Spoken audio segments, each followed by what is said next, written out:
جس میں جب آتے ہیں کس کے بارے میں؟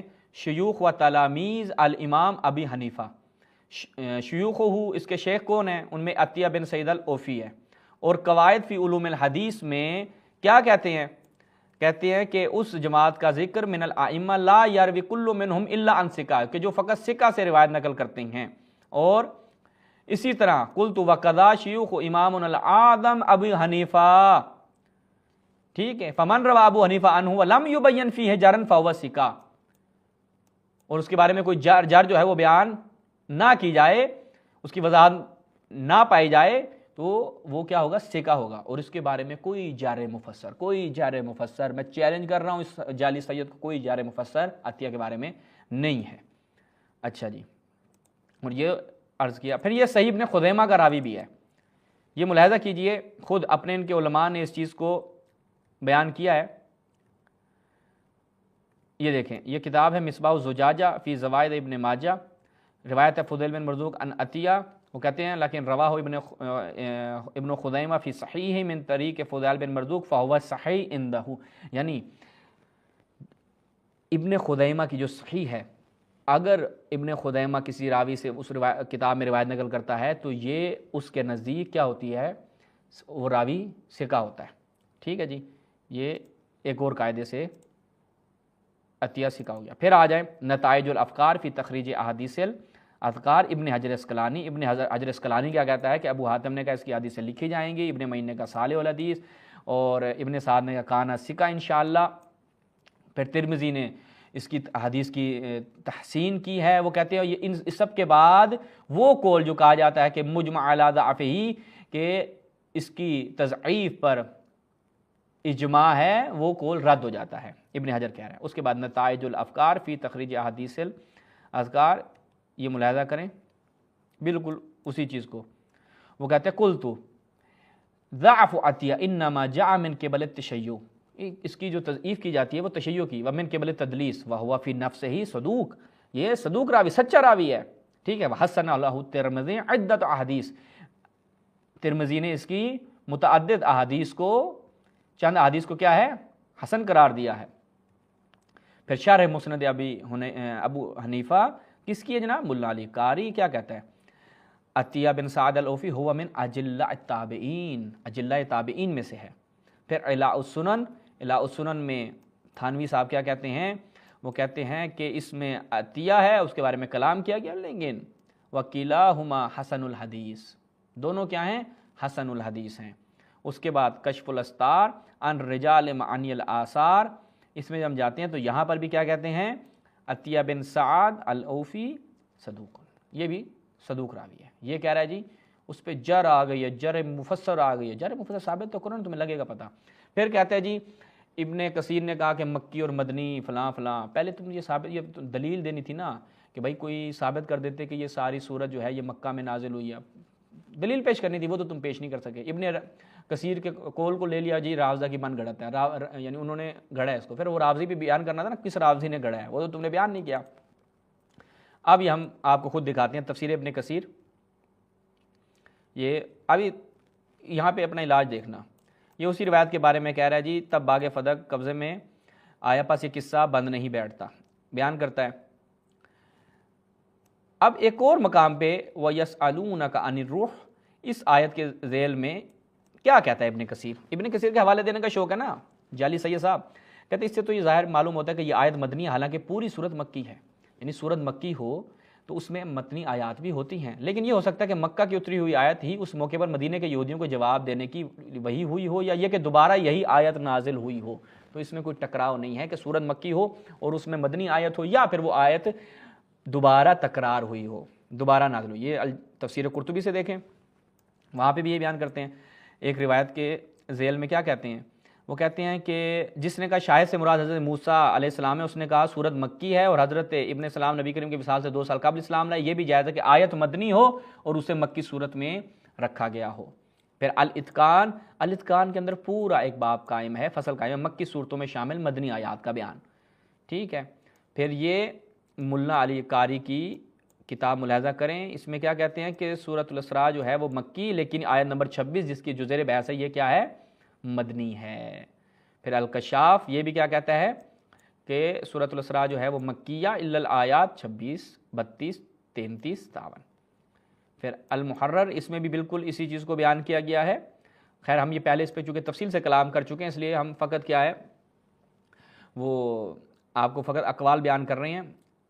تفسیر و بیان مفردات القرآن کیا بیان کرتے ہیں ہم ذرا آپ کو یہ بیان کیجیے دیکھیے گا. سورہ بنی اسرائیل کہا کہ ان الحسن حسن بصری کہ اس کی 5 آیات جو ہیں وہ مدینے میں نازل ہوئی، ان میں وآت ذی القربیٰ حقہ یہ آیت ہے. اس کے بعد ابن کثیر سے ایک اور ہم اس کو مزید ڈوز دیتے ہیں. یہ دیکھیں خود تفسیر القرآن العظیم کس کی ہے؟ ابن کثیر کی. اس میں دیکھیں قرآن مجید کی سورہ نحل کی جو ہے وہ آخری 3 آیات 126 23 28 کے بارے میں کیا کہتے ہیں. کہتے ہیں کہ جی یہ پوری صورت کیا ہے؟ مکی ہے، لیکن آخری جو ہیں وہ مدنی ہیں. وہ کہتے ہیں یہ ساری کی ساری نزلت سورۃ النحل کلھا بمکہ وہی مکیہ الا 3 آیات من آخرها نزلت بالمدینہ بعد احد حین قتل حمزہ. کہتے ہیں کہ یہ پوری صورت مکیہ لیکن 3 آخری آیات کیا ہے؟ مدنی ہے. اور اس کے اوپر دلیلیں بیان کرنے کے بعد 2 دلیلوں کو رد کرتا ہے، لیکن تیسری جو روایت اس کے اوپر لے کر آتا ہے جو مسند امام احمد بن حنبل کی ہے، جس کی سند کیا ہے؟ حسن ہے، جو یہ بتاتی ہے کہ یہ آیت کیا ہے؟ مدنی ہے. تو یہ بیچارے کو نہ علم تفسیر کا پتہ ہے نہ علم رجال کا پتہ ہے، فقط بیچارے کو ایک چیز کا پتہ ہے، وہ کیا ہے؟ ویڈیو بنانی ہے اور ویڈیو بنانے کا شوق ہے. آگے سنتے آگے کچھ 5 کتابوں کے میں نے حوالے پیش کر دی جنہوں نے اس کو جھوٹا کہا ہے. یہ روایت کسی طرح نہ متن کس کو جھوٹا کہا ہے؟ عطیہ کے اوپر کذاب کی جاری نہیں ہے، جھوٹے انسان جعلی سید صاحب عطیہ کے اوپر کذاب کی جار نہیں ہے، جھوٹا کہا ہے. روایت کو جھوٹا کہا ہے تو اس کی دلیل تمہارے پاس نہیں ہے. سند کے اعتبار سے ثابت ہو سکتی ہے. آپ کہتے ہیں جو عطیہ وہ سکہ ہے، او بھائی سکہ کا مطلب معصوم لیتے ہو اور اس کے بارے میں مفسر جرا موجود ہے، اور اس روایت کے بارے میں کون سی مفسر جرا موجود ہے؟ جھوٹے آدمی، جھوٹے جعلی سید، کون سی مفسر جر ہے؟ تمہیں تو ہم چیلنج کر رہے ہیں نا، آؤ پہلے تو آؤ مناظرہ کرو. لیکن تم لوگوں میں دم خم نہیں ہے. جن کو تم لوگوں نے مانا ہے نا وہ بھی کبھی میدان میں نہیں ٹکے. تمہاری تو حیثیت نہیں ہے. تم تو وہی نہیں ہو کہ جو ابو بکر کا قتال ثابت کرنے آیا تھا کہ جب ابو بکر نے بھی جنگ کی ہے، قتال کی ہے، اور پھر کیا ثابت کیا؟ جب ابو بکر نے ایک بندے کو دھکا دیا تھا. ڈوب مرنے کا مقام نہیں ہے تم لوگوں کے لیے. شرم بھی نہیں آتی اس طرح کی دلیلیں لے کر آتے ہو. تمہیں گھر میں بھی کوئی کچھ نہیں کہتا، کیوں اپنے مذہب کی رسوائی کا سبب بنتے ہو؟ وضاحت کر دی کہ یہ جھوٹی ہے اور یہ تدریس بھی کرتا ہے، شیعہ بھی ہے، کوفیوں میں سے اس کا شمار ہوتا ہے. اب پیچھے کیا اس کے پلے بیچارے کے پلے کیا رہ گئے؟ اب آپ اسے معصوم مانیں تو مان سکتے ہیں، اس لیے کہ آپ کا تو گزارا نہیں ہوگا. آپ کا سارا جو مذہب ہے وہ فدق کے ارد گرد وہ گھومتا ہے، اور سب سے بڑا دھوکہ دے. اب کہہ رہا ہے کہ جی سکہ کا مطلب معصوم نہیں ہوتا. پھر تمہارے ہاں تو کوئی بھی روایت ساری من گھڑت ہوں گی. پھر تمہارا تو پورا مذہب بھی، تمہارا تو جو پورا مذہب ہے وہ ابو بکر عمر عثمان پہ، وہ بھی معصوم نہیں ہے. پھر تمہارے پاس تو معصوم ہے ہی کوئی نہیں نا. پھر تم کس لیے اپنے آپ کو اہل سنت کہتے ہو؟ پھر تمہارے پاس یہ پورا مذہب جو ہے وہ کیا ہو گیا؟ سب میں احتمال ہے کہ ساری یہودیوں نے گھڑی ہوئی ہوں. یہ گرجے احتمال نہیں، یقین ہے یہودیوں کا دین ہے تمہارے پاس. یعنی اس بیچارے کے بعد جواب یہ تھا کہ بھائی سکہ کا مطلب کیا سمجھتے ہو؟ معصوم ہے. بھائی سکہ کا مطلب یہ ہوتا ہے کہ اس کی روایت صحیح ہے، قابل استدلال ہے. اتنی آسان بات ہے. ہبا ہو گیا ہماری کتابوں کے اندر ہے. ہمارے علماء نے اللہ تعالیٰ ان کی قبروں پر منظور کری، انہوں نے دور میں پورا آپریشن کر کے گئے ہیں کہ کوئی سنی پریشان نہ ہو، واضح کر کے گئے ہیں. اس وجہ سے اسی کوئی حیثیت نہیں ہے. تو میں نے چند کتابوں کے حوالے پیش کیے ہیں، ورنہ ہمارے علماء نے جس نے بھی فتح پر باز کی اس نے اس روایت کو جھوٹا کہا ہے. متن سند کے اعتبار سے اس کو بالکل اس نے تسلیم نہیں کیا انہوں نے. اس وجہ سے اور آخری بات یہ اصولی کر دوں کہ اگر کوئی راوی ایسا ہو کہ جس کے بارے میں علماء کا اتفاق ہو جائے یہ سکہ ہے، عطیہ پہ تو اتفاق ہی نہیں ہے. اگر کسی نے اکے دکے نے عالم دین نے یہ کہہ دیا کہ یہ سکہ ہے، اسے سے کوئی فائدہ حاصل نہیں ہو سکتا. اگر کسی کی ثقافت پر اتفاق بھی ہو جائے پھر بھی سکہ کا مطلب یہ نہیں ہے کہ سکہ راوی کی ہر روایت ہی مانی جائے گی اور ہر حالت میں مانی جائے گی. یہ کہاں کا اصول ہے؟ کس کتاب میں لکھا ہوا ہے؟ یہ آپ کے ذمہ ہے. جبکہ عطیہ کی تو حیثیت ہی ہے، ضعیف بھی کہا گیا ہے، شیعہ بھی کہا گیا، مدلس بھی کہا گیا. اس روایت کو اسپیشل طور پر من گھڑت کہا ہے علماء نے. 2 میں نے حوالے پیش کر دیے، میزان الاعتدال کا اور ابن کثیر کا. تو الحمدللہ جو حق پرست ہیں اور طالب حق ہیں ان کے لیے اتنی بات یہ کافی ہے. یہ تو پہلے ٹھیک ہے جی. اب یہ کہتا ہے کہ جی سکہ مطلب ہے اس کی ہر روایت صحیح ہوگی. پھر اس کی کون سی روایت صحیح ہوتی ہے؟ یا ہمارے اوپر برڈن ڈال رہے ہو. پھر اس کی کون سی روایت صحیح ہوتی ہے؟ سکہ راوی کی ہر روایت صحیح نہیں ہوتی، اس کی پھر کون سی روایت صحیح ہوتی ہے؟ ذرا بتانا، یہ اصول ذرا پیش کرنا نا. پہلے تو تم اپنے اصولوں سے جاہل ہو، وہ ہم بیان کر چکے ہیں کہ اس کے اوپر ایک جار مفسر نہیں ہے. تم نے ایسے جاہل آدمی ہو کہ شیعہ ہونا بھی تم نے جار مفسر بنا دیا، ضعیف کو بھی تم نے جار مفسر بنا دیا. یعنی یہ تو کوئی نالائق بچہ بھی ہوگا کسی کتاب میں لکھا ہوا ہوگا کہ وہ ضعیف بولا ہے. ضعیف کا مطلب ہے کہ جی اس راوی کو سائڈ پہ لگا دیا جائے گا. تم مسکین آدمی کو تو اتنا بھی نہیں پتا. اور آگے پھر ایک آخر میں ایک اور بونگی شریف آپ نے ارشاد فرمائی کہ جی کیا سکہ راوی کی ہر روایت کو قبول کیا جائے گا؟ یہ کہاں کا قانون ہے؟ پھر سکہ روایت کی کون سی روایت کو قبول کیا جاتا ہے، یہ تفقیق کو ہمیں ذرا بیان کرنا. پھر متن کے اوپر بھی کوئی اشکال نہیں ہے اور اس کی سند کے اوپر بھی کوئی اشکال نہیں ہے. اور ہم تمہیں چیلنج کر رہے ہیں، ہم میدان میں ٹکنا. اور کہتے ہیں میں نے 4-5 کتابوں کے حوالے، تم 100 کتابوں کے حوالے لے آؤ، ایک جار مفسر ثابت نہیں کر سکتے. تم جار مفسر کی تعریف کرو پہلے، پھر بتاؤ کون کون سی جروحات مفسر ہوتی ہیں، وہ ثابت کیسے ہوتی ہیں، کسی راوی کی نسبت جہر کیسے ثابت ہوتی ہے، اور پھر اس کی تذیب کا حکم کیسے لگتا ہے. یہ کسی کے کہہ دینا، قول کہہ دینا کافی نہیں. اس نے ابن کثیر نے یہ کہہ دیا، فلاں یہ کہہ دیا، نہیں، یہ کافی نہیں. اس کے اوپر تمہیں پیش کرنا ہے. جر کے لیے قاعدہ ہے کہ جر باید حتماً ثابت ہونی چاہیے. وہ تم کر نہیں سکتے. تم اپنے بزرگوں کو جو مر گئے نا، جو کہتے ہیں کم کر گئے، ان کو بزرگوں کو قبروں سے نکال کے لے کے آؤ، ان کو نکالو باہر قبروں سے، تمہیں لگے گا پتہ. جعلی سید تمہارے اب ساتھ جو ہونے والی ہے نا، وہ انشاءاللہ تم پوری زندگی یاد رکھو گے. اور مجھے پتہ ہے تم اپنے بڑوں کی طرح فرار کرو گے، میدان میں نہیں ٹکو گے. سامنے تو تم آؤ گے نہیں اور میدان میں ٹکو گے بھی نہیں. میدان میں نہیں ٹکنے والے تم. اب یا اتیال اوفی والے پہ جو تم آ گئے ہو، اس پہ تم اب بھاگو گے. وہ تمہارا مروان والے پہ بھی ہم نے انشاءاللہ پورا آپریشن کیا ہے اور مزید بھی کریں گے، اور تمہاری مزید جہالتیں پیش کریں گے انشاءاللہ. سیر حاصل گفتگو ہوگی اور تمہاری ایک سے ایک جہالت لوگوں کے سامنے رکھیں گے. جعلی سید صاحب بہت برا پنگا لیا ہے تم نے جوادی صاحب کے اوپر اعتراض کر کے، اب دیکھنا تم اپنے گھر سے بھی نکلوائے جاؤ گے. اے ہائے سبحان اللہ، کیا لطف آ رہا ہے اس بندے کی جہالتیں آشکار کرنے کا. اسی پہ اکتفا کرتے ہیں انشاءاللہ. مزید گفتگو اور مزید جو استدلالات ہیں جو اس مولوی کی جہالتوں کے حوالے سے ہم آگے چل کے بیان کریں گے. تب تک کے لیے اجازت دیجیے. والسلام علیکم ورحمۃ اللہ.